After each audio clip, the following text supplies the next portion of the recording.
Hello दोस्तों, आपको इस वीडियो में हम बताने वाले हैं कि आप लोगों को एसएससी एमटीएस के लिए कौन कौन से डॉक्यूमेंट लेकर जाने होंगे ताकि आप लोगों का डॉक्यूमेंट वेरिफिकेशन अच्छी तरह से हो सके। क्योंकि बहुत लोग एसएससी एमटीएस के लिए डॉक्यूमेंट क्या क्या ले जाना है इसके बारे में नहीं जानते हैं, जिससे उन लोगों को अगर गलती हो जाता है तो उनको फॉर्म को रिजेक्ट कर दिया जाएगा और उन्हें फिर नौकरी भी नहीं मिल पाएगी।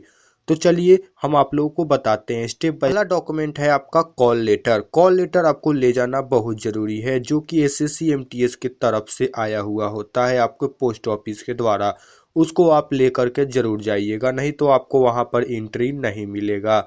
सेकेंड नंबर में है कोविड डिक्लेरेशन फॉर्म, जो कि कॉल लेटर के साथ ही आपको कोविड सर्टिफिकेट भी आपके पास होना चाहिए। तीसरा नंबर पे हमारा सर्टिफिकेट है 10th का मार्कशीट और 10th का ओरिजिनल सर्टिफिकेट।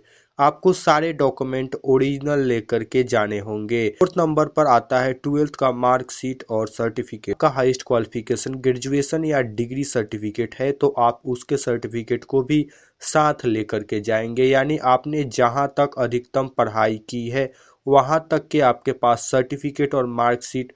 सातवें नंबर पर है कोई आइडेंटिटी प्रूफ आपको लेकर के जाना होगा, जैसे पैन कार्ड, आधार कार्ड या वोटर कार्ड। आधार कार्ड में आपका डेट ऑफ बर्थ या फिर मैट्रिक मार्कशीट में डेट ऑफ बर्थ और नेम और फादर नेम या फिर एड्रेस का गड़बड़ी नहीं होना चाहिए। आठवें नंबर पर जो सर्टिफिकेट है ओबीसी, एससी एसटी या ईडब्ल्यूएस, अगर आप किसी कैटेगरी से बिलोंग करते हैं तो आपके पास उस कैटेगरी का सर्टिफिकेट होना चाहिए। जैसे अगर आप ओबीसी हैं तो आप ओबीसी का सर्टिफिकेट आपके पास होना चाहिए। एससी एसटी हैं तो एससी एसटी का सर्टिफिकेट भी आपके पास होना चाहिए। उसके बाद आपको 9 नंबर पर फ़ोटो लेकर जाना है, पासपोर्ट साइज फ़ोटो। और 10वें नंबर पर आपको, अगर आप सर्विसमैन हैं तो उसका डिस्चार्ज सर्टिफिकेट आपको लेकर के जाना होगा। वैलिडिटी अगर आपको बात करें ओबीसी सर्टिफिकेट का, तो आपको 2022 से 23 आपका सेशन में होना चाहिए ओबीसी सर्टिफिकेट। उसके बाद अगर आपको फाइनेंशियल ईयर कहीं भरना आए तो आपको वहाँ पर 2021 से 22 भरना होगा।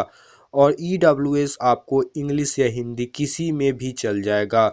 और ओबीसी सर्टिफिकेट जो है वह गवर्नमेंट ऑफ इंडिया के द्वारा ही बना होना चाहिए। अगर आप नहीं बनाए हैं तो आपको आई बटन में लिंक मिल जाएगा, वहाँ से जा कर के आप OBC certificate government of India का बनवा सकते हैं, क्योंकि यह एग्ज़ाम में बहुत ज़रूरी होता है। और सिलेक्शन प्रोसेस में आपको डॉक्यूमेंट वेरिफिकेशन करने जाना है तो आप लोग इन सारे डॉक्यूमेंट को अच्छी तरह से ले करके जा सकते हैं। तो आप लोगों को ये वीडियो कैसा लगा कमेंट बॉक्स में ज़रूर बताइए।